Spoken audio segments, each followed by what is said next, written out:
Mən bir söz deyim, həyatı şad yaşayan adamlar daha çox göz yaşı tökür. Qəzəbli adamlar heç ağlaya da bilmir. Ərəfə duasına baxın, gedin onu mütaliə eləyin. Baxın, necə xırda cüziyyatına qədər mərhələ-mərhələ şükr eləyir. İlahi, mən yox idim, məni yaratdın, mənə ata-ana qərar verdin.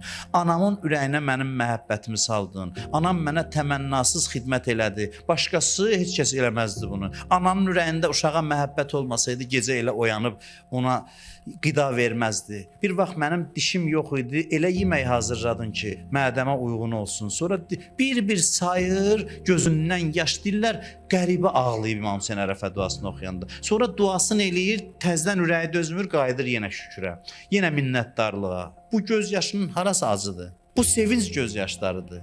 Bu göz yaşı özü bir ləzzətdir insan üçün, bir sevincdir insan üçün.